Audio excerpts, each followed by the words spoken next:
Ang panahon ng pakikibaka ay walang panahong hinihintay.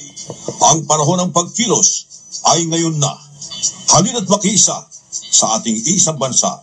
Makibahagi kay Kawaldi Carbonell, broadcaster, manunulat, makata, mandirigma. Sa palatuntunang pambansa, narito na ang Kawal ng Demokrasya.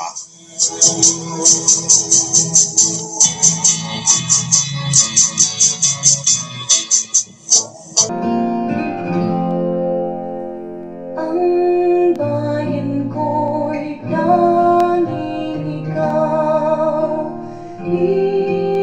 Pilipinas kong mahal, ang puso ko at buhay man sa iyo'y ibibigay.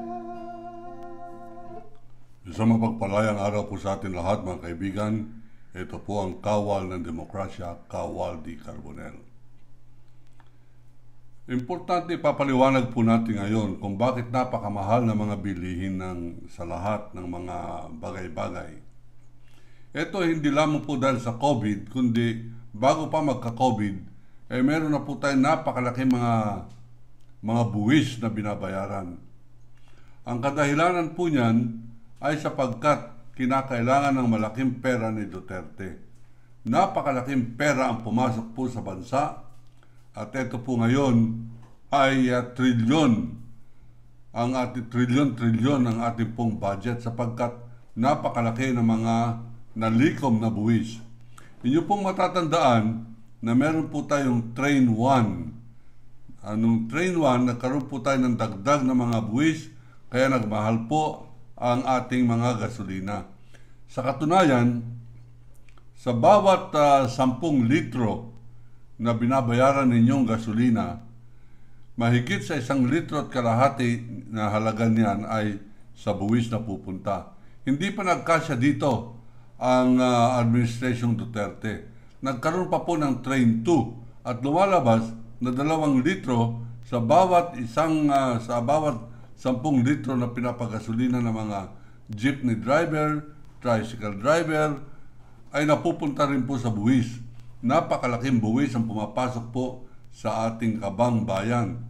At nandyan din yung mga buwis galing sa dagdag na buwis ng sigarilyo, ang tawag po, mga alak, ang tawag po dyan ay sin taxes, kasalanan, S-I-N, sin taxes. Kaya nga po napakaraming pera. Bukod pa dyan sa napakaraming pera na nalilikom galing sa dugo at pawis ng mga Pilipino, umutang pa to si Duterte ng trilyon-trilyong pera dyan po sa China, Amerika, European Union at Japan. At ang Japan lumalabas na pinakamababa po ang interes na babayaran ng ating po mga anak na mga susunod pong henerasyon ng mga Pilipino at susunod na Pangulo ng Republika ng Pilipinas, ay hindi lamang po yan. Sa trilyon-trilyon na yan, ang pinakamataas na singil ng interes ay ang China. Habang sinasabi ng China na tayo ay kanilang papautangin, tutulungan, sila pala ay pinakamataas maningil ng interes.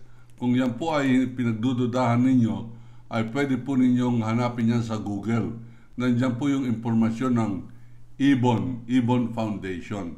At dyan malalaman po ninyo na yan din ang pinagkukunan po natin ng datos bukod pa sa ating pong pagkonsultahan sa ating mga fraternity brothers sa University of the Philippines, ay nalalaman po natin yan. Nandiyan po sila Ed Maglaki, nandiyan sila Marvin Binaning, na tinatawagan po natin, nakikipagkonsultahan tayo sapagkat hindi naman po lumalabas na parang katang-isip lamang ang ating pong sinasabi rito. Sa mga katuwid, sobra-sobra hindi naghihirap ang Pilipinas. Sobra-sobra po ang pera sapagkat ultimong bakuna, may mga dumarating na libre. Libre sapagkat nais ng World Health Organization at ng European Union na talagang masawata itong virus na galing po sa China at nagbigay po sila ng bakuna bukod pa sa walang patumanggang pagbenta ng Sinovac vaccine dito sa atin ng China. Lahat po yan ay hindi po libre, binayaran naman yan ng gobyerno sa pamamagitan ng pagsasabuatan nila ni Secretary Francisco Duque, itong si Michael Yang at itong si Christopher Lau ng Department of Budget and Management, na di umano sila ang inatasan ng Department of Health na bumili yung procurement services, PSDBM, procurement services ng Department of Budget and Management. Masyado pong irregular yan.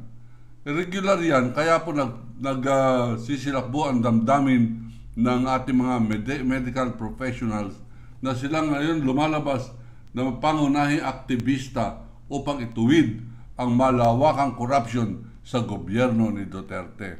At sila na tinatawag po natin mga bagong bayani, mga frontliners, ay hindi pa nababayaran din ng kanilang risk allowance, yung kanilang medical risk allowance, na yan ay kaakibat ng pagpapalakas ng loob nila o pagpapatibay na okay, 24 hours ka magtrabaho, hindi ka makakauwi sa pamilya mo, ipadala mo na lamang ang pera, dadagdagan namin ang iyong allowance. Ngunit ang allowance na ito ay hanggang last week, hindi pa po na ibibigay. Kaya sila ay nagrarally, yung iba ay nagre-resign na sapagkat sila po ay pagod na. Yung iba ay nagpetisyon kay Ginoong Duterte 2 years ago na sana kumuha pa sila, mag-hire sila ng marami pang medical workers na hahalili sa kanila. At nung sila po ay nagpipetisyon, minura-mura sila ni Duterte at tinawag na mga komunista sapagkat sila ay mga nagpropotesta at nagpatugtog pa nung Les Miserables na hindi mo ba naririnig tinig ng bayan na galit. Abay, tinakot na sila ni Duterte. Sabi niya, magre-revolusyon kayo, gusto niya mag-declare na ako ng revolutionary government. Ang revolutionary government ay para pong martial law yan. Ang ibig sabihin, isasantabi lahat ng batas at ang gobyerno ay isang tao lamang. Yan ay si Duterte. Siyempre, natakot po itong mga medical frontliners natin, tumahimik sila. Ngunit dahil po sa pangailangan na rin ng kanilang katawan at pamilya, bumibigay na yung kanilang mga kalusugan, sila po ay nagsusumamo at humihingi ng tulong at kukonti lamang ang nakakaintindi. Ni halos wala pong tinig ang ating pong mga kolumnista o opinion makers na sila ay bigyan ng lakas ng loob. Ang kawang demokrasya sumasama po sa kanilang panawagan, kaya lang naging counterproductive po pag ako magre-rekomenda sapagkat suko hanggang langit ang galit po sa akin ng mga trolls na binabayaran nandiyan po sa Presidential Communication Operation Services ng Malacanang sa ilalim ni Secretary Martin Andanar. Sayang ang pangalan na ito sapagkat ang tatay nito nung araw ay marangal. Kaya lang naging ambassador ni Duterte at ang kanyang anak ay nagsilbing pangunang taga-sinungaling ni Duterte. Yan po ay sunod lamang kay Roque.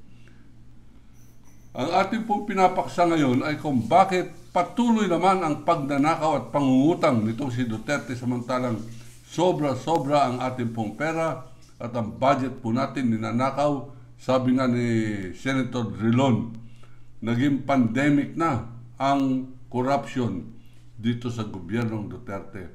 Ano po ibig sabihin yan? Masyado na pong laganap, masyado na nakakahawa, masyado ng kalat ang kultura ng corruption dito po sa ating bansa sa kadahilanan na pinagtatanggol nitong si Duterte ang corruption sa kanyang pagtatanggol kay Duque, kanyang pagtatanggol kay Paildon, ang kanyang pagtatanggol kay Morales na nagnakaw sa PhilHealth, ang kanyang pagtatanggol sa mga anomalya dyan po sa budget ng military, budget ng police, budget ng intelligence funds dyan po sa kanyang opisina, at ang nakawan ay pinapasan-pasan ng taong bayan sa pamamagitan po ng buwis, sa pamamagitan ng kanilang pagbili ng mga pang-araw-araw na pagkain.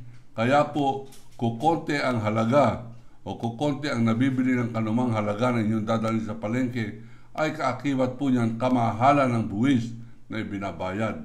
Yung mga indirect taxes. Halimbawa, manggagaling sa Baguio, yan po mga gulay.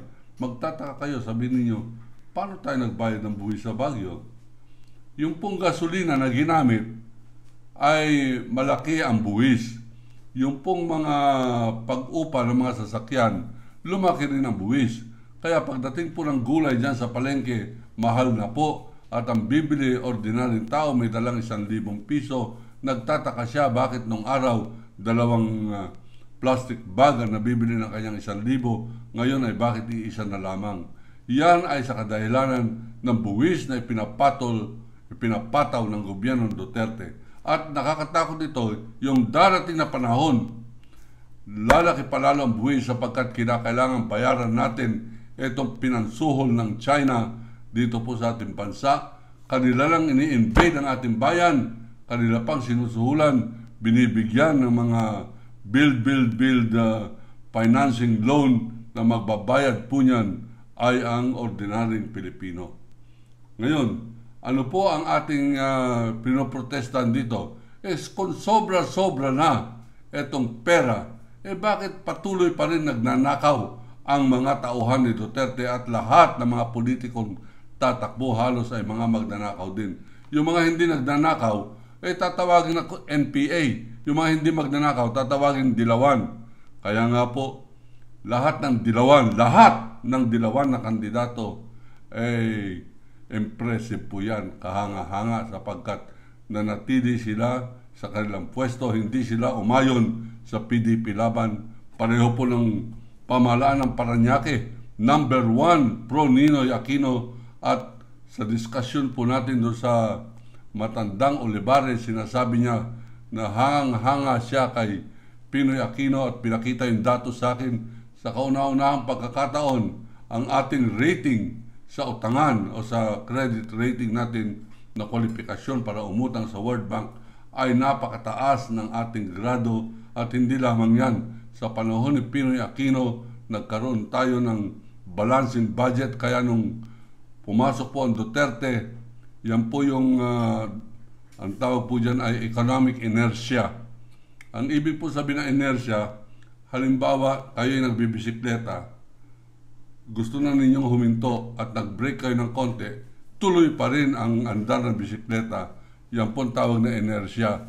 Kaya nga po nung huminto si Pinoy Aquino, yung ekonomiya ay umuusad pa rin ng maganda sapagkat naumpisa niya ang daluyong ng pagtakbo ng mabuting ekonomiya at mabuting pagbabalanse ng budget. Katunayan, karamihan ng kanyang build program ay hindi po ginastusan ng gobyerno. Yan po yung build, operate, and transfer. Kaya nga, pag sinasabi nilang dilawan yan si Pinoy Aquino, ang ibig po sabihin niyan ay desente, ang ibig sabihin niyan ay matalino, mga taga-Ateneo, mga taga-UP, ang ibig sabihin niyan makabansa, ang ibig sabihin niyan ay hindi masyadong magnanakaw. Hindi po natin maalis na may mga magnanakaw sa panahon ni Pinoy Aquino. I for one know for a fact na yung kanyang Department of Environment and Natural Resources, ang pangalan Secretary Ramon Paje, ay corrupt na opisyal ni Pinoy Aquino. Ang kanyang Executive Secretary, si Francisco Ochoa, Jojo Ochoa, corrupt na Secretary Cabinet Member ni Pinoy Aquino. Pero si Pinoy Aquino per se, malinis po yan, hindi niya pinagtatanggol ang korupsyon.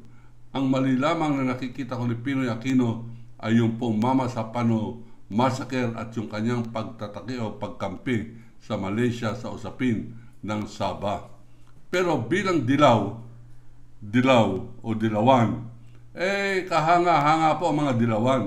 At yung mga congressman natin na mga sinasabing makakaliwa at sila ay mga front ng NPA, abay yan po ang mga makabayan.